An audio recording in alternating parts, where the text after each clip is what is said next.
We're on 8:12.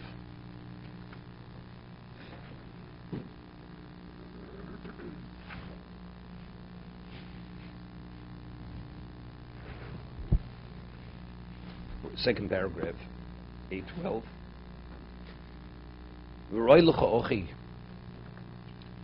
See, it's spoken about something that's permitted to you, let's see, regarding food. Person eats only as much as he needs, nothing more.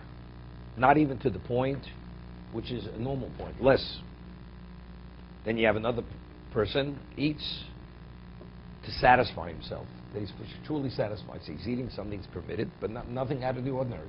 He's satisfied. Then you have the person eats something permitted, but he indulges. Indulges. Only the best wine, and he sates himself with the best of the food and the wine. That's already at another level. So there the person is drawn into enjoying food. It's not he just wants to walk away satisfied. He truly enjoys eating and drinking. He enjoys it. So if you enjoy it, it's a distraction in life. People, already 3 o'clock in the afternoon, they're thinking about where they're going to dinner. Which restaurant they're going. They just heard there's a new sushi restaurant just opened. Maybe I'm maybe outdated, right? They don't talk about sushi restaurants anymore. There's something else. Okay?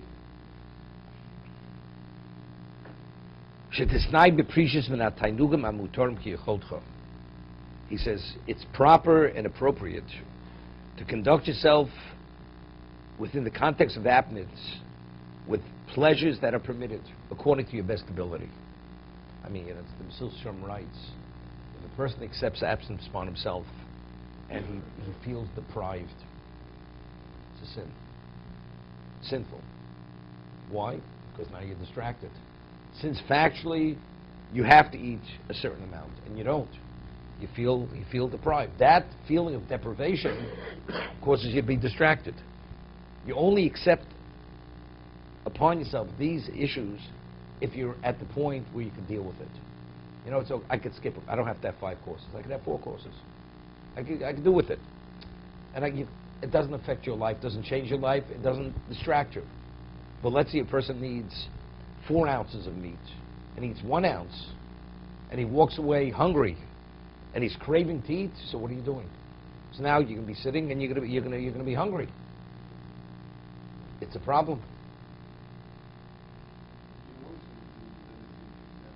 No, but if you do it great, you have to win yourself gradually. Once you're conditioned to many things, when a person's on the battlefield, even though you haven't eaten, you understand, it doesn't bother you. Unless it reaches a critical point. It's not the end of the world. So you haven't eaten. You're middle doing the big deal. You haven't eaten all day. It's okay, it doesn't distract you. It depends what your situation is. But if it starts distracting because you haven't satisfied yourself sufficiently, we're not talking about if a person's already addicted. Then you have to start weaning yourself. Because the behavior that's abnormal behavior. We're talking about a person lives normal. But he could, right, a person has to go on a diet. So he starts craving the cake or whatever else he's not supposed to have. Okay? Slight craving is not going to affect you that badly. Well, let's say it lasts for an hour or for a half an hour, then it passes. Okay? It's going to pass. But it's something which your whole mind is occupied and consumed with this, then you're doing the wrong thing to yourself.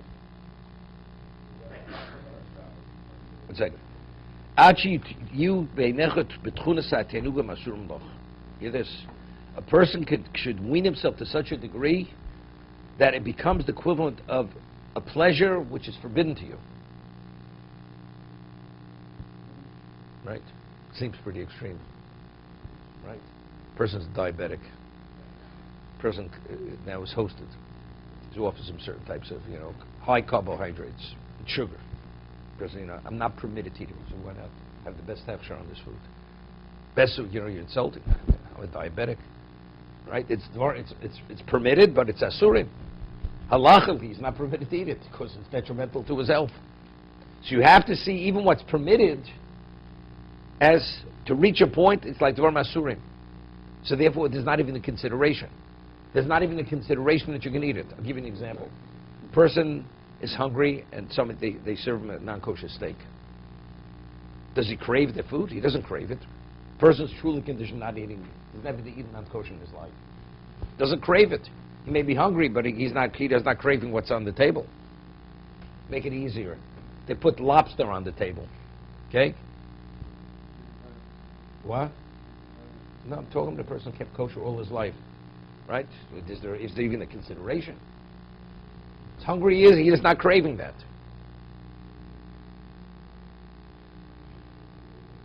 Pentazov toroschov tanicho v'secho.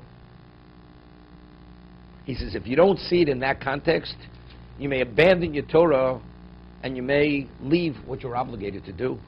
For amarato al mashet tziva bori yisborach es hamelech b'omro v'lo yarba lo noshim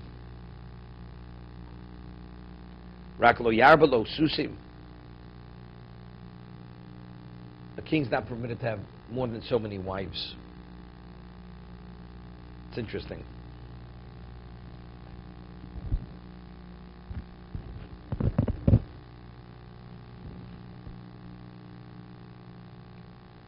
Hello, Eile Choto Shlomo Melch Yisrael.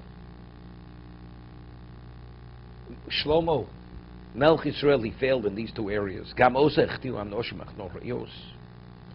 And these alien wives, even though they converted, but it wasn't the first quality conversion, they caused them to sin.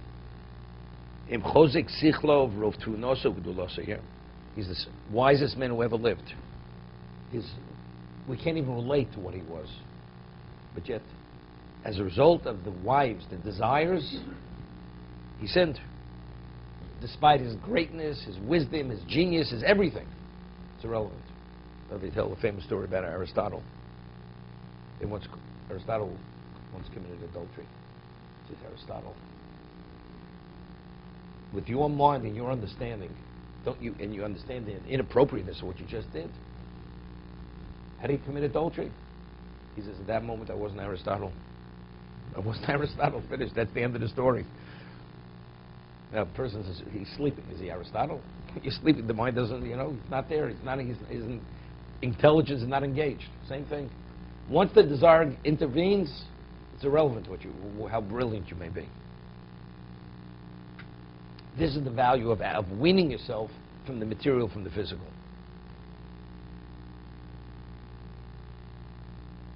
It's interesting.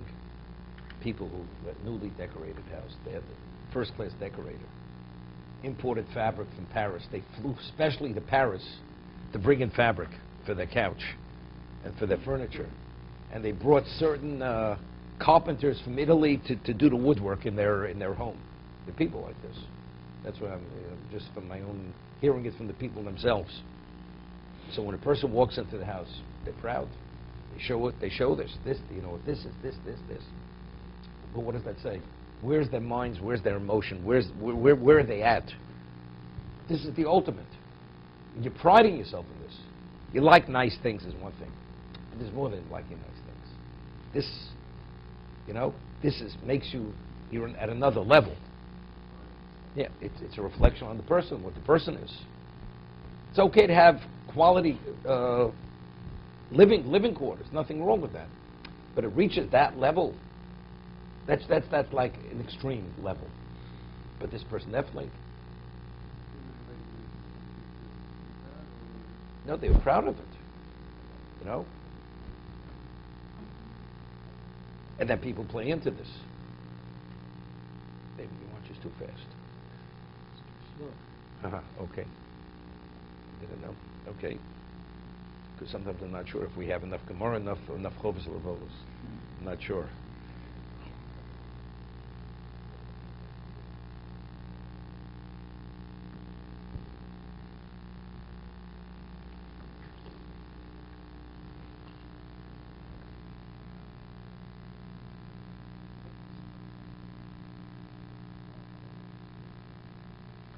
Somebody once told me this person was a South African Jew. And he wasn't observant, traditional Jew. He was a very wealthy man. And every morning, he had all these, those days, the yuppies. And many of them were Jewish, not Jewish. And they would sit around this table. They'd have every day, they would have, he was the chairman of the board. He would sit and meet with them. And they would report to him every morning for breakfast.